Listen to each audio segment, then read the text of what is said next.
There's an optional mode in Rock Band that allows wannabe guitar heroes to bump the game up to what Harmonix lovingly calls Breakneck Speed.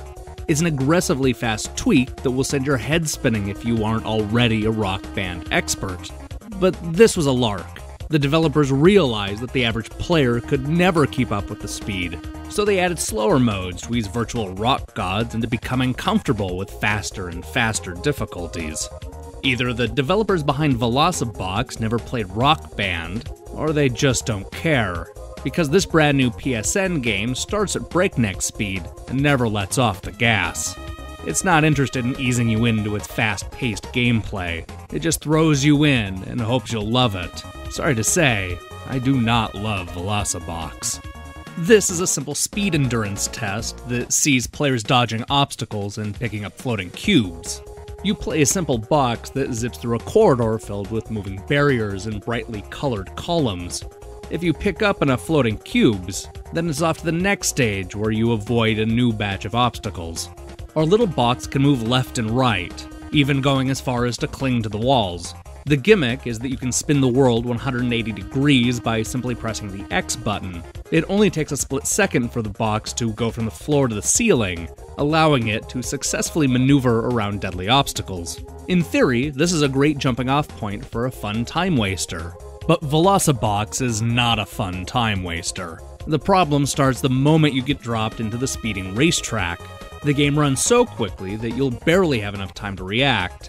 You can't slow things down or memorize the course, since the game only runs at a super fast clip and the obstacles change with every restart. You might think that being able to float on the walls would help dodge the nastier objects, but I found this only made things more confusing. The shape of the corridor is more of a rectangle, giving players a smaller area to move around. To make matters worse, flipping the course 90 degrees is disconcerting to say the least. It always took me a moment to regain my rhythm, which was just long enough to send the box straight into a wall. This is a game about dying more than anything else. You don't really get better at playing the game, you just luck into finding easier cube placements. I never felt like I beat a level through my own skills. It was always by accident and an unexpected surprise. This robbed me of any of the satisfaction I would normally get from overcoming a huge challenge. I was relieved to move on, but disappointed by the empty feeling it left. While I accept that the game is intended to be difficult to the point of frustration, I just didn't derive any fun from constantly ramming into obstacles. It's one thing to be punishing, but the player needs to stand a chance in order for it to be any fun. Some of these problems could have been fixed by simply easing players into the speed rather than throwing them into the deep end. I crashed 100 times before I even had a chance to count that high. This didn't spark a fire under my butt to keep practicing, it simply made me want to play a better game. And that's exactly what I did.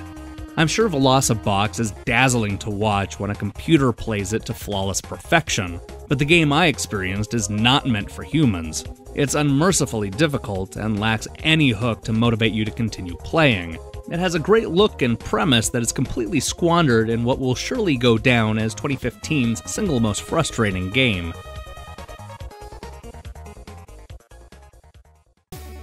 Hey, thanks for watching my review.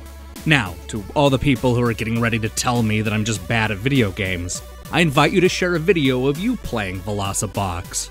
Let's see your skills.